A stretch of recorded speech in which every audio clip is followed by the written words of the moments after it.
गंगा दशहरा की पौराणिक और प्रामाणिक कथा। एक बार महाराज सगर ने व्यापक यज्ञ किया। उस यज्ञ की रक्षा का भार उनके पुत्र अंशुमान ने संभाला। इंद्र ने सगर के यज्ञ अश्व का अपहरण कर लिया। यह यज्ञ के लिए विघ्न था। परिणामतः अंशुमान ने सगर की 60,000 प्रजा लेकर अश्व को खोजना शुरू कर दिया। सारा भूमंडल खोज लिया पर अश्व नहीं मिला।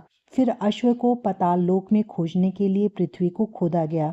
खुदाई पर उन्होंने देखा कि साक्षात भगवान महर्षि कपिल के रूप में तपस्या कर रहे हैं। उन्हीं के पास महाराज सगर का अश्व घास चर रहा है।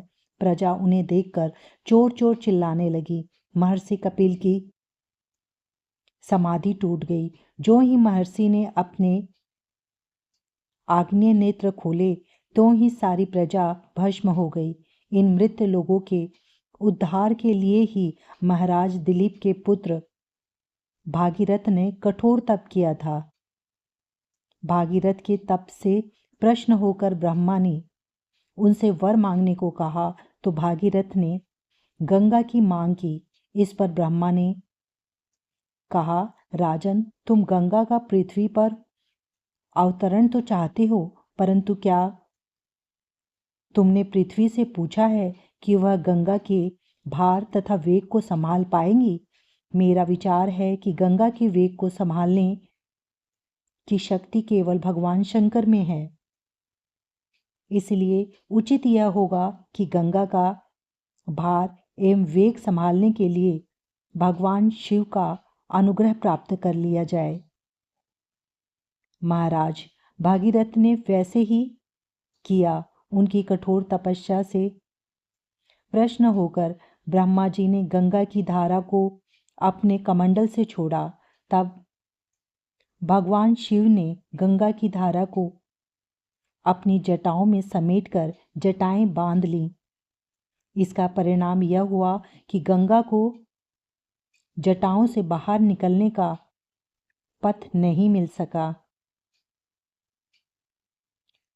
अब महाराज भागीरथ को और भी अधिक चिंता हुई। उन्होंने एक बार फिर भगवान शिव की आराधना में घोर तप शुरू किया। तब कहीं भगवान शिव ने गंगा की धारा को मुक्त करने का वरदान दिया। इस प्रकार शिवजी की जटाओं से छूटकर गंगा जी हिमालय की घाटियों में कलकल निनाद करके मैदान की ओर मुड़ी। इस प्रकार भागीरथ पृथ्वी पर गंगा का वरण करके भाग्यशाली हुए। उन्होंने जनमानस को अपने पुण्य से उपकृत कर दिया। युगों युगों तक बहने वाली गंगा की धारा महाराज भागीरथ की कष्टमयी साधना की गाथा कहती है।